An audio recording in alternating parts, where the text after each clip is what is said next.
Number 4, ఇతరులతో పోల్చుకోవడం.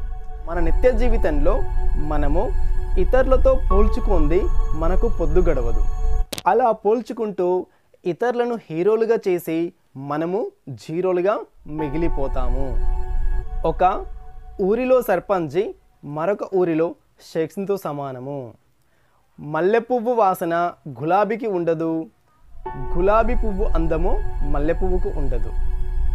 ఒక గుణపంతో బట్టలు కుట్టలేము, అదేవిధంగా ఒక సూదితోటి మనము ఒక పెద్ద గోయితిని తీయలేము. ఈ ప్రపంచంలో ఈ భూమి మీద ఉన్న ప్రతి వస్తువుకు, ప్రతి మనిషికి దేనికదే ప్రత్యేకము. నీ ద్వారా అయ్యే పనులు ఇంకొకరి ద్వారా కాకపోవచ్చు. కాబట్టి మనలో ఉన్న టాలెంట్ ఏంటో మనము గుర్తించగలగాలి తప్ప ఇతరుల టాలెంట్ను ఆసరగా చేసుకొని మన యొక్క టాలెంట్ను, మన యొక్క తెలివిని మనము చిన్నగా అంచనా వేసుకొని మనము మానసికంగా వ్యధకు గురి కాకుండా నీవు నీ ఆలోచన ప్రకారము, నీ యొక్క టాలెంట్ ప్రకారం నువ్వేం చేయగలుగుతావో అది చేస్తే నీ జీవితంలో నువ్వు సక్సెస్ఫుల్ పర్సన్గా ఎదుగుతావు.